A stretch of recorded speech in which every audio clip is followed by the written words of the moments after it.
जैसे कि भक्तों, आपका स्वागत है श्रीमद् भागवत गीता सार में। हम 4वां अध्याय का पान कर रहे हैं।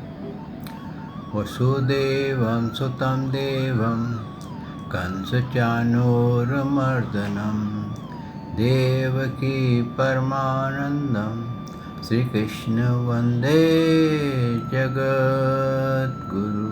श्रीकृष्ण शरणं गोपाल शरणं श्रीकृष्ण शरणं गोपाल शरणं मेरे बाके बिहारी नंदलाल शरणं मेरे बाके बिहारी नंदलाल शरणं श्रीकृष्ण शरणं गोपाल शरणं श्रीकृष्ण शरणं गोपाल शरणं मेरे बाके बिहारी नंदलाल शरणं मेरे बाके बिहारी नंदलाल शरणं श्रीकृष्ण शरणं गोपाल शरणं श्रीकृष्ण शरणं गोपाल शरणं मेरे बाके बिहारी नंदलाल शरणं मेरे बाके बिहारी नंदलाल शरणं श्रीकृष्ण शरणं गोपाल शरणं श्रीकृष्ण शरणं गोपाल शरणं मेरे बाके बिहारी नंदलाल शरणं। बोल भगवान श्री कृष्ण की जय। हे नंद के लाला की जय। हे देव की नंदन श्री कृष्ण की जय। हे द्वारकाधीश भगवान श्री कृष्ण की जय। बोल देवादिदेव पूर्ण ब्रह्म भगवान श्री कृष्ण की सदा ही जय। जय श्री कृष्ण भक्तों, आपका स्वागत है श्रीमद् भगवत गीता सार में 14 अध्याय का हम पान कर रहे हैं। भक्तों, हमने पान किया कि भगवान ने अनेकों प्रकार से अर्जुन जी को ज्ञान दिया। कर्म योग, ज्ञान योग, भक्ति योग, और उसको हर तरह से सरल करके उन्होंने ज्ञान दिया। यानी कि इससे जाहिर होता है, देखिए भक्तों, ये जो गाथा है ये अर्जुन जी के लिए नहीं थी, ये हम कलयुगी जीवों के लिए थी। तो भगवान को मालूम था ये कलयुगी जीव ना तो वेद पढ़ेंगे, ना शास्त्र पढ़ेंगे, मनमाने धर्म में चलेंगे, मोक्ष को पा नहीं सकेंगे, भटकेंगे। क्योंकि आप कितने ही भक्ति पूजा कर लें, जब तक आप श्री कृष्ण की भक्ति नहीं करेंगे तो जीवन मृत्यु से मुक्त नहीं हो सकते। तो ये आपकी इच्छा है कि आपको जीवन मृत्यु से मुक्त होना है, तो भगवान की चौखट पे आना ही पड़ेगा। तो भक्तों, उसको सरल से सरल करते करते भगवान ने यहाँ तक कहा कि ये अर्जुन जी के प्रश्न करने पर बताया कि मानव जो है, हमारा जो ये शरीर है ये त्रिगुणात्मक है। यानी कि 3 गुण इसमें प्रभाव डालते हैं। प्रकृति के 3 गुण इसके अंदर इसका प्रभाव होता है। सतोगुण जो बहुत निर्मल सा है, बड़ा आपके पतला है, दुर्बल है, पर है उसकी शक्ति बहुत ज़्यादा है। तो इंसान कभी कभी क्या होता है, किसी चीज़ को दुर्बल समझ लेता है लेकिन उसकी शक्ति को नहीं जानता।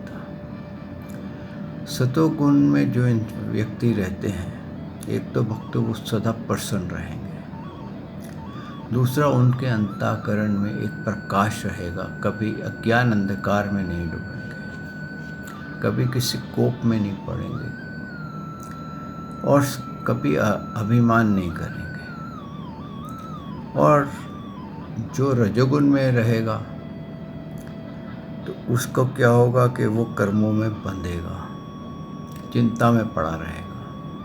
कहते हैं ना, 99 के चक्कर में पड़ा रहेगा कि भाई अब 99 हो गए, 100 हो जाए तो फिर मैं 101 से गिनती शुरू करेगा, फिर 99 पहुँचेगा, फिर 100 की गिनती शुरू करेगा।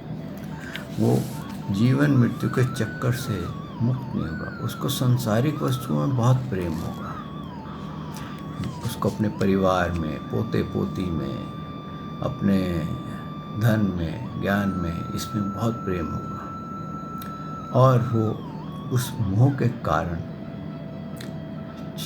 जल्दी से अपना शरीर का भी परित्याग नहीं कर पाएगा। जब वो परित्याग करेगा तो वो कष्ट में मृत्यु को प्राप्त होगा। ऐसा भक्तों शास्त्र कहते हैं, मैं नहीं कह रहा। और सतोगुण में क्या है कि उसके लिए मृत्यु भी आए तो कोई फर्क नहीं पड़ता, उसके लिए 56 भोग लगे तो उसको फर्क नहीं पड़ता, क्योंकि उसको मालूम है कि ये मायावी खेल है, यहाँ मैं कुछ समय के लिए हूँ और यहाँ से मेरे को जाना है। लेकिन रजोगुण वाला जो होता है वो बंधन में फंसता ही चला जाता है और वो निकल नहीं पाता। और तमोगुण में आकर के तो कहते हैं कि अपना ये शरीर का भी सत्यानाश कर देता है और अपने भविष्य का भी सत्यानाश कर देता है, क्योंकि वो उसकी विस्मृति हो जाती है कि ये मेरे को मरना है। वो हर तरह के क्रूरकर्म करने लगता है, उसका हिंसा करने में आनंद आता है, किसको सताने में आनंद आता है, किसको गाली देने में आनंद आता है, निंदा स्तुति में ही उसको बड़ा आनंद आता है। आप कई जगह आप जाइए, कई आपके मित्र होंगे, आपने देखा होगा कि वो कभी सही बात करते करते सीधा किसी न किसी की निंदा स्तुति भी आ जाते हैं। और वो निंदा स्तुति इतनी करते हैं कि कई घंटे अगर उनको बैठाया जाए तो उनकी निंदा स्तुति की कथाएं ख़त्म नहीं होंगी। तो भक्तों, तभी कहा गया है कि संग दोष, संग को हमेशा पहचानो, आपका संग किसके साथ है।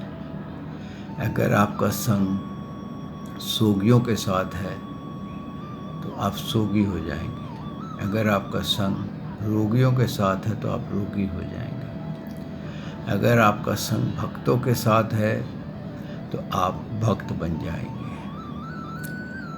और शराबियों के साथ है तो आप शराबी बन जाएंगे, जवारियों के साथ है तो जवारी बन जाएंगे।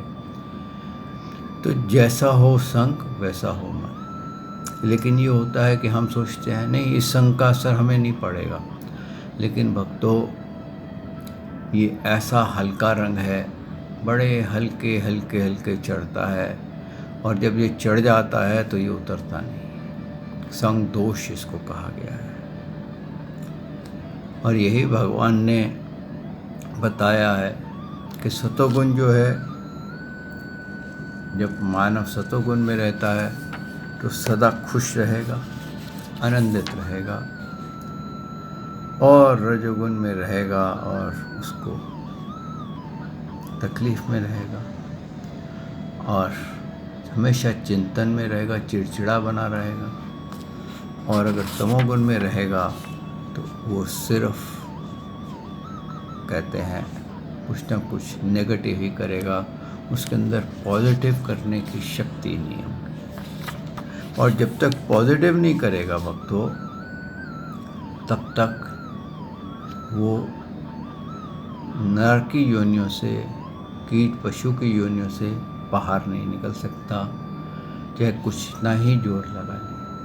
और उसके पूजा भी वैसी होगी, वो भूत प्रेतों को, मजारों को ज़्यादा पूजेगा, और उसको जिसको बोलते हैं ना, अहिंसा वृत्ति ज़्यादा होगी, यानी कि काटना, बलि चढ़ाना, मांस खाना, शराब पीना, उसके ये गुण ऑटोमेटिक बढ़ जाएंगे।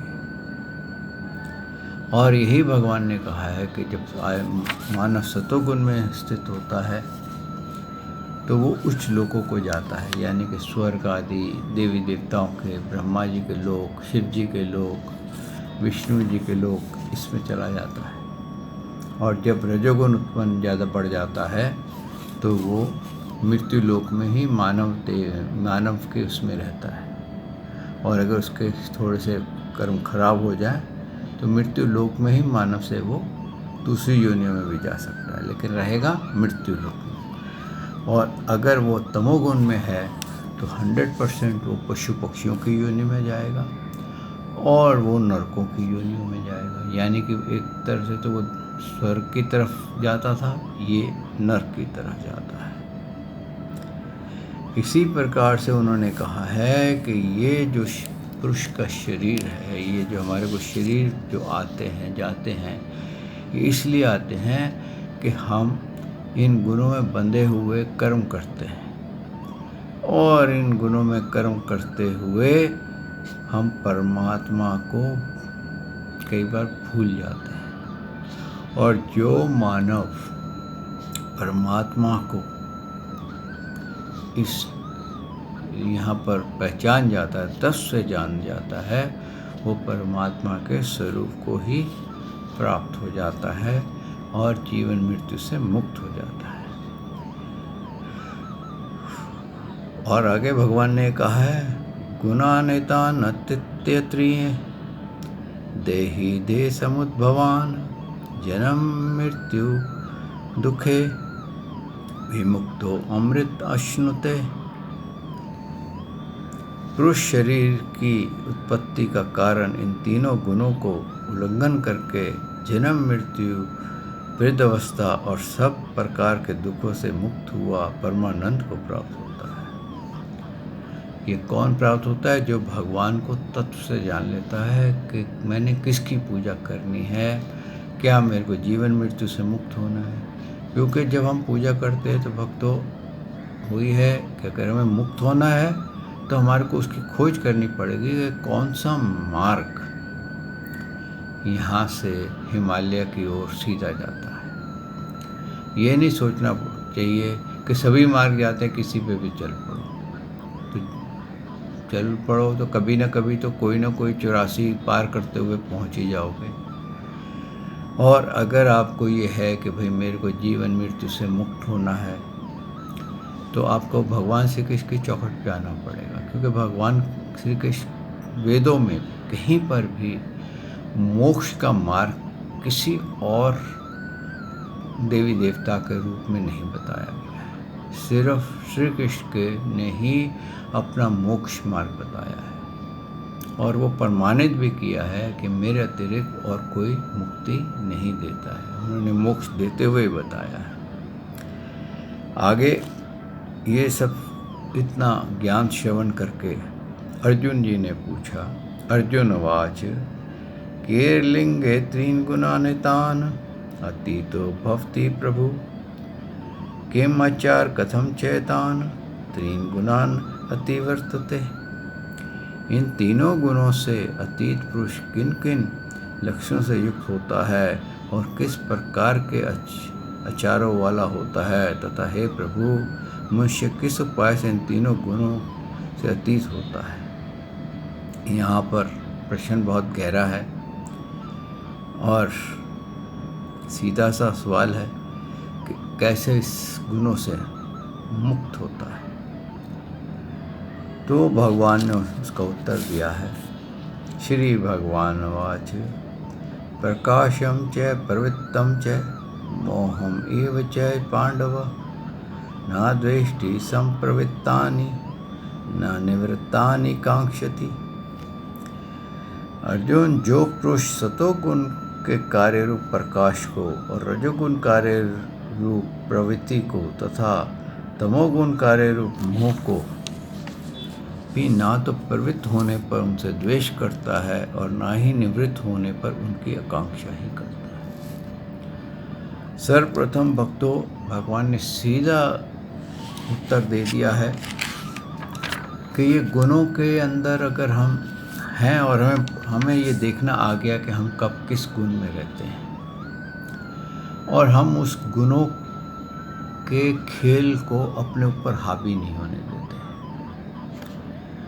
अगर हमारे ऊपर रजोगुण हावी हो गया है तो हम उसके अंदर इंटरेस्ट नहीं लेते, क्योंकि रजोगुण क्या करेगा, हमारे को कामनाओं में लगाएगा।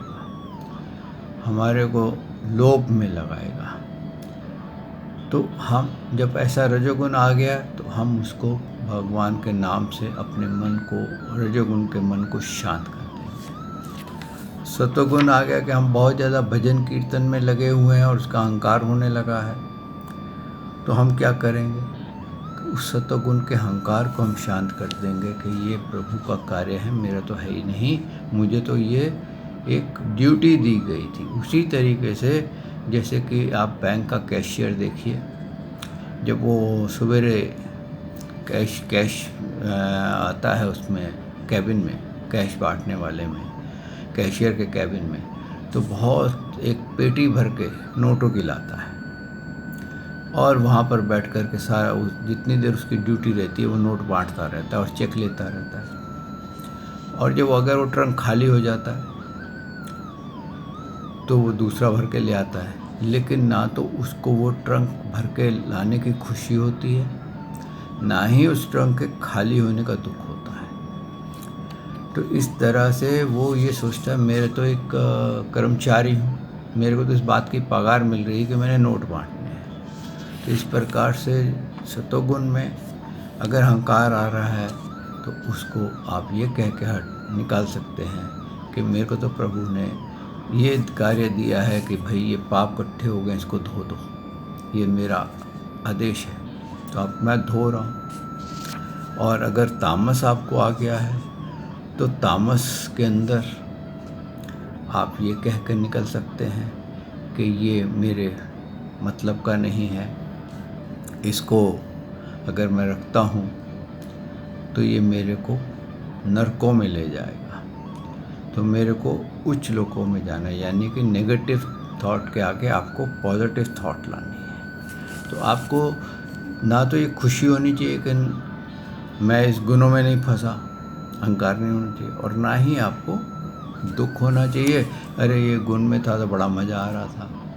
तो यही आगे उन्होंने कहा है, जो साक्षी सदृश्य स्थित हुआ गुणों द्वारा विचलित नहीं किया जा सकता और गुण ही गुणों में बरतते हैं, ऐसा समझता हुआ जो सच्चिदानंद परमात्मा में एक ही भाव में स्थित रहता है एवं उस स्थिति से कभी विचलित नहीं होता, जो निरंतर आत्म भाव में स्थित दुख सुखों को समान समझने वाला, मिट्टी पत्थर और स्वर्ण समान भाव वाला ज्ञानी, प्रिय तथा अप्रिय एक सा मानने वाला और अपनी निंदा स्तुति में भी समान भाव वाला है, जो मान और अपमान में सम है, मित्रों और वैरी के पक्ष में भी सम है एवं संपूर्ण आरंभों में कर्तापन के अभिमान से रहित है, वह पुरुष गुणातीत कहा जाता है।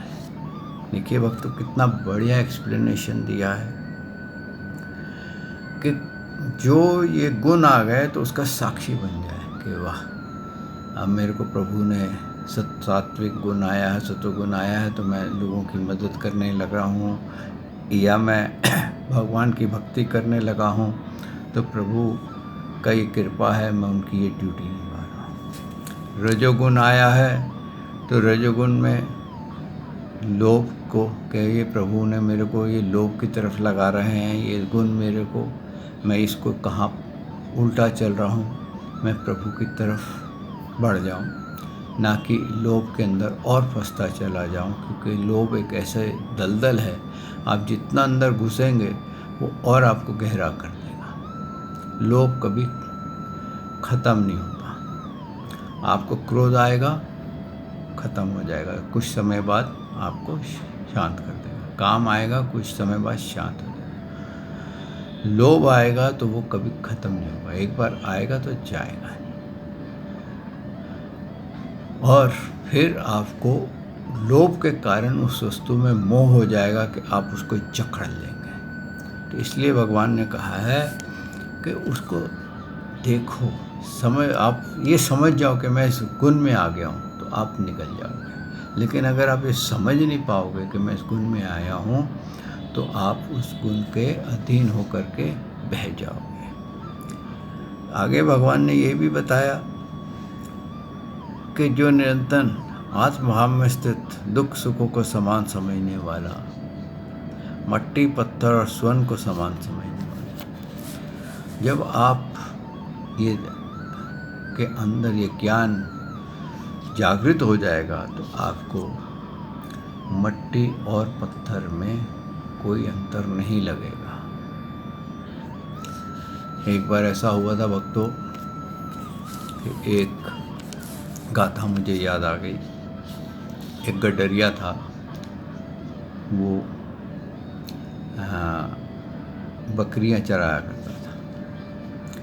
जब बकरियां चराया करता था तो वो जंगल में बकरी चराने जाता था, तो एक वहाँ पर जंगल के किनारे पे एक सन्यासी बैठा हुआ था और वो अपने कहते हैं ना समाधि में ही लीन रहता था और वो रोज़ उनको हाथ जोड़ के उसको प्रणाम करके जाता था। जब भी वो सामने से निकलता था उनको प्रणाम करता था और सन्यासी भी हाथ उठा करके उसको आशीर्वाद देता था। तो एक दिन वो बकरी चराने वाले ने कहा, आप यहाँ पर बैठे रहते हैं तो आपको भोजन की प्राप्ति हो जाती है। बोले, हाँ, कोई ना कोई मेरे लिए कुछ ना कुछ ले आता है। तुम भी तो रोज़ बकरी चराने जाते हो, तो कई बार तुम मेरे को दूध बकरी का निकाल के दे जाते हो। इस तरह से मेरे प्रारब्ध के मुताबिक मुझे सब भोग मिलते हैं। तो सन्यासी ने पूछा, तुम बकरियां चराने जाते हो तो किस लिए चराते हो? क्या तुम्हें क्या धन की आवश्यकता है, किस लिए करते हो? वो बोलता है कि मेरे पास जब ये बकरी बड़ी हो जाती है तो कसाई को बेचने में मेरे को इतना धन मिलता है। और बहुत उसने कहा, अच्छा, इतना धन मिलता है तो तुम क्या करते हो उस धन का? कहले, मैं अपने बच्चे पालता हूँ। मैंने बोला, तुम्हें मालूम है कि ये पाप का धन है, इसको तुम्हारे को नहीं लेना चाहिए। तो बोला, मैं क्या करूँ? तो कहता है, ऐसा करो, तुम आज ना और आगे चले जाना, वहाँ पर तुम्हारे को चंदन के पेड़ मिलेंगे, तो वहाँ से चंदन की लकड़ी काट लेना और उससे पैसे कमाना।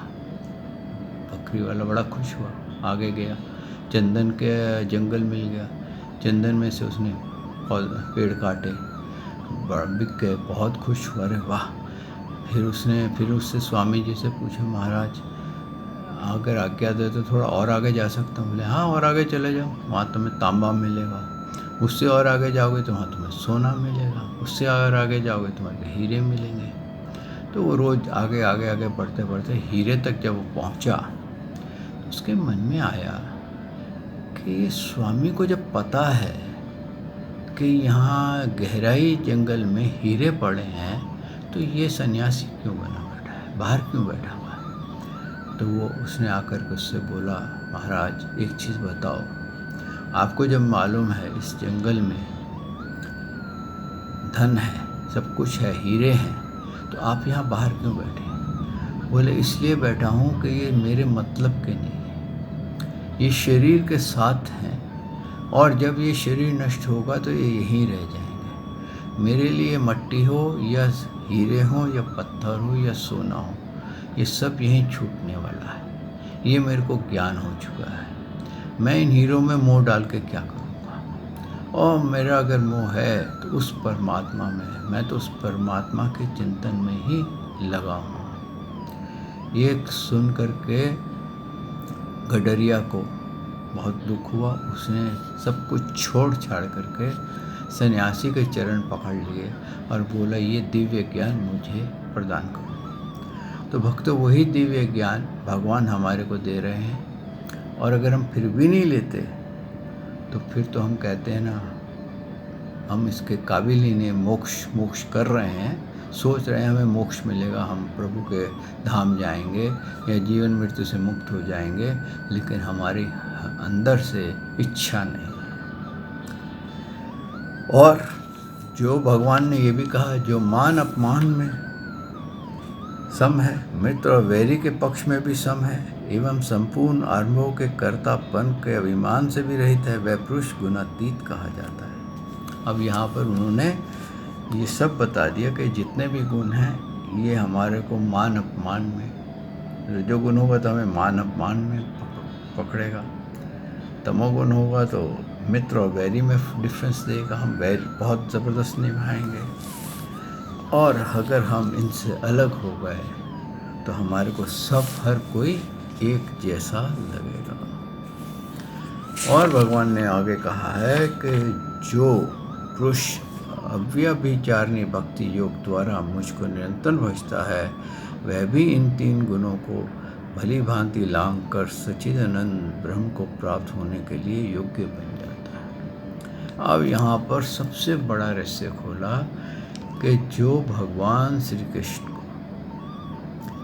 अव्यभिचारिणी यानी कि तेल धार के मत जैसे, तेल की धार जैसे नहीं टूटे, श्री कृष्ण शरणम गोपाल शरणम का ताता नहीं टूटे, हर वक़्त उसके मन में प्रभु की भक्ति प्रेम अगर जागृत है तो भी वो उसके अंदर ये गुणों का असर नहीं होता। ना तो उसमें सात्विक गुण का असर होता है, ना उसमें राजसिक गुण का होता है, ना उसमें तामस गुण का होता है, और वो सभी गुणों से परे हट जाता है, क्योंकि भगवान निर्गुण है, भगवान पे ये गुण नहीं लगते हैं।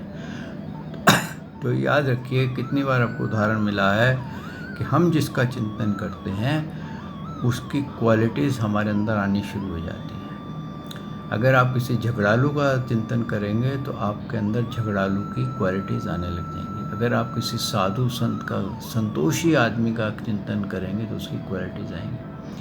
आप जिसकी पूजा करते हैं आप ये, और उसको आप देख लीजिए वो किस गुण का है जिसको मैं पूछता हूँ, तो वो गुण आपके अंदर डेवलप होने लग जाएगा। और भगवान जो है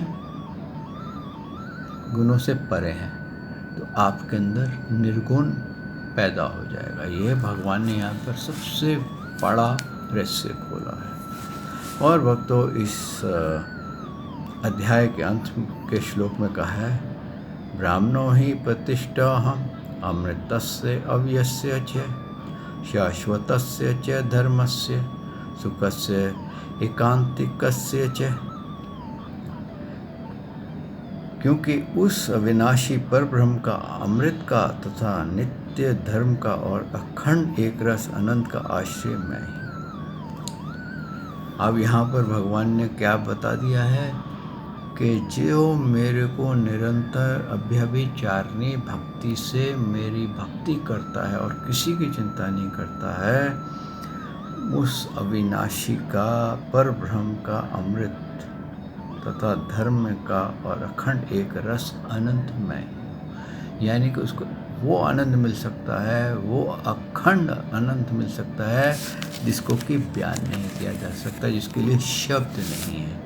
भक्तों, ये भक्ति की पराकाष्ठा उच्च भक्ति है कि इसका आनंद क्या है। ये वैसे ही आनंद है जैसे गूंगा आदमी हो, उसको आप शक्कर दे के पूछे बता इसका टेस्ट क्या है, तो क्या करेगा, ओं करेगा। उसको नमक दें और बोले इसका टेस्ट बता क्या है, तो करेगा ओं। तो ये भक्ति का आनंद वो है जो कि बयान नहीं किया जा सकता, अनुभव करना पड़ता है। ये हर एक का अनुभव अलग अलग होता है भक्तों, सबके अनुभव एक जैसे नहीं होते हैं। कौन सा आनंद कैसा आए, किस रूप में आए, किसी को लीला देखने का आनंद आता है, किसी को श्रवण करने का आनंद आता है, किसी को भगवान के साक्षात रूप में उनकी सेवा करने का आनंद प्राप्त करता है, कोई उनसे बालक के जैसा प्रेम करने का आनंद महसूस करता है, कोई जो जो अपनी भावना होती है, भाव होता है, उस भाव से वो भगवान का